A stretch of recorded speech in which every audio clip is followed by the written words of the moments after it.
Oi pessoal, boa tarde. Aqui é o professor Gilson e hoje a gente vai retomar o módulo 6 da apostila nova de vocês, ok? O iluminismo ele se espalha e chega até os dias atuais. Nós já vimos no bimestre passado, no último módulo, no quinto módulo, que o iluminismo ele foi um movimento que surgiu na França, né? Esse movimento ele foi conhecido como século das luzes ou ilustração, onde ele combatia o antigo regime, o absolutismo, e ele utilizava a razão para fazer o esclarecimento, tirar o povo da ignorância. Somente o conhecimento através da razão tirava o povo da ignorância, né? Nós estudamos ali John Locke, o pai do iluminismo, nós vimos a questão dos direitos naturais com ele, estudamos Voltaire, que falava sobre a liberdade de expressão e criticava duramente a igreja católica, né? Falamos sobre Rousseau, sobre o livro que ele escreveu, O Contrato Social, e sobre a questão de como ele tratava a democracia, né? A democracia para ele é muito importante, porque ele dizia que o povo que tinha o poder nas mãos, o poder emana do povo. Se o povo não está contente com o seu governante, esse governante ele tem que ser destituído, né? Da mesma forma que a população coloca o seu governante, eles tiram. Então, a gente trabalhamos esses filósofos. Vimos Diderot e d'Alembert, dois filósofos iluministas que escreveram a enciclopédia, né? Eles promoveram a primeira forma de dicionário, de propagação de informação.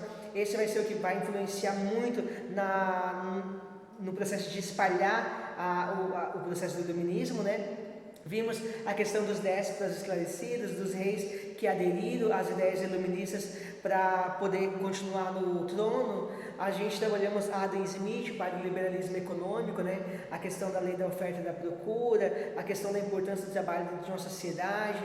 Nós vimos todo esse processo do que é iluminismo. E agora nesse módulo 6 a gente vai falar um pouco sobre como que ele se espalhou, aonde chegou o iluminismo, né? O iluminismo ele vai chegar até no continente americano, um continente recém-descoberto, né? Digamos assim, naquele período, o iluminismo chega aqui no século XVIII também, certo? O que o iluminismo influencia no continente americano? No caso da América, ele vai ser um principal responsável pelo processo de independência das 13 colônias, que seria a formação dos Estados Unidos da América. E também vai ter uma forte influência no Brasil, no processo de emancipação do Brasil, no processo de independência, através das revoluções, das revoltas separatistas, né? No caso da Confederação Mineira e Baiana, ok?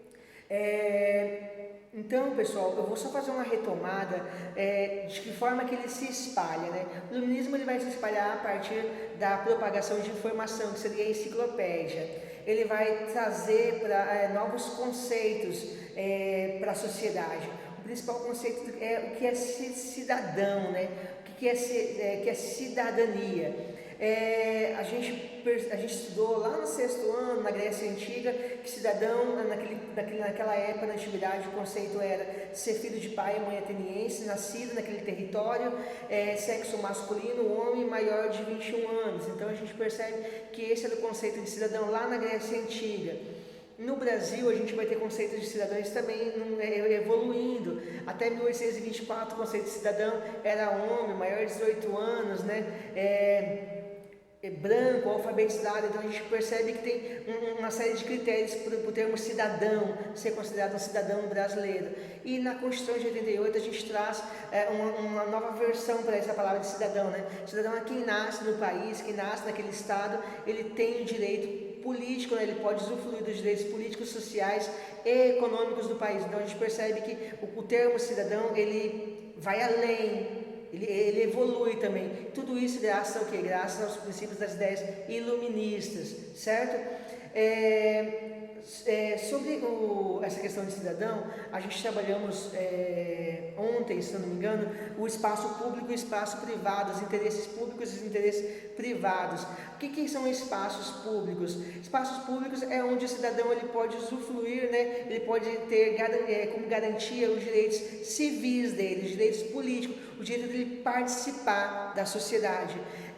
Quem garante esse direito, né, é a lei, é o Estado. Então nós temos ali a formação, a presença do cidadão podendo mais forte, mais presente, porque é garantido por lei. Já o espaço privado, a gente também trabalhamos ontem, que é a questão seguinte: o espaço privado ele pode ser tanto um espaço particular, tanto de uma pessoa como de um determinado grupo. Só que geralmente o espaço privado ele tem interesses próprios, né? Ele não tem interesses coletivos, que é uma pena, né? Deveria ter todo mundo interesses coletivos, olhar na sociedade no geral, mas não. Então a gente entende que o espaço público, o espaço privado também foi criação do iluminismo, né? Eles trouxeram para nós esses termos do que é público e o que é privado. São ideias que veio do iluminismo lá do século XVIII, ok? Eu vou falar um pouquinho para vocês ali. Eu passei a independência dos Estados Unidos, coloquei a independência dos Estados Unidos, a Inglaterra, a metrópole e as 13 colônias, no caso vai ser os Estados Unidos, certo?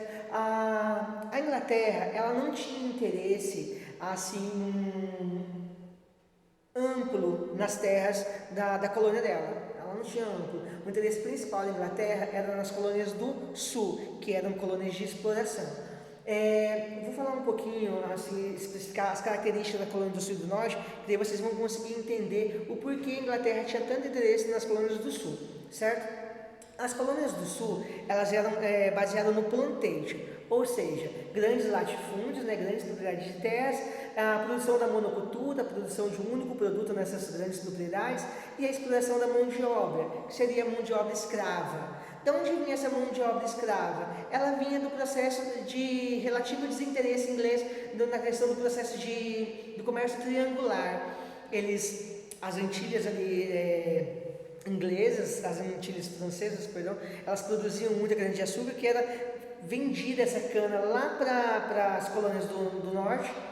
Essa colônia do norte transformava em rum, vendia na África, trocava por mão de obra escrava e esses escravos iam trabalhar nas Antilhas ou nas colônias de exploração do sul. É assim que desenvolve esse comércio triangular, certo? Então a parte sul, ela é agrária, ela tem monocultura, ela tem mão de obra escrava e ela tem os latifúndios, certo? O plantation, a formação do plantation.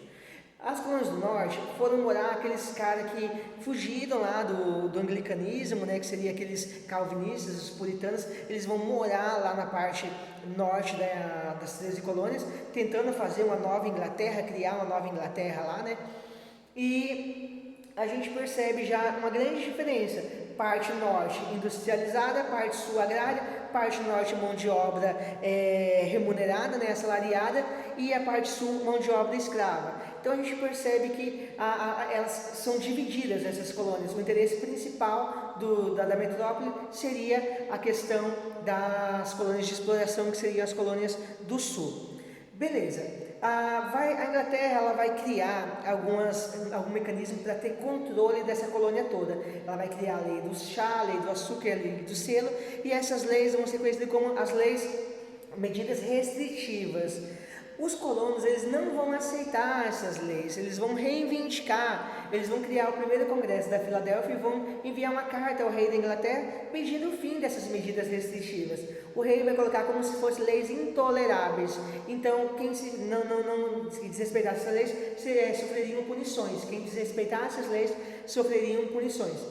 Então, o que acontece? Os ingleses os norte-americanos lá da colônia, eles vão escrever uma nova carta, fazendo o segundo congresso da Filadélfia, onde Thomas Jefferson vai redigir a Declaração de Independência e Direito do Homem e Cidadão norte-americano e vai encaminhar a Inglaterra falando que os Estados Unidos a partir de agora é um país independente.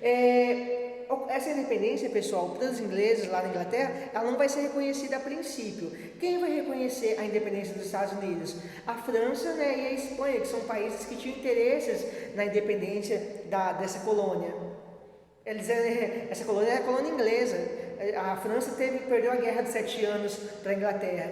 Então ela já começa ali, sabe, criar um revanchismo. E uma das formas de oficializar esse revanchismo é justamente isso, apoiando a independência dos Estados Unidos, certo? Esse é apenas uma amostra da aula para vocês, da apostila, uma breve explicação, e eu espero ter contribuído para vocês de alguma forma, beleza? Um grande abraço, tá? E até a próxima aula.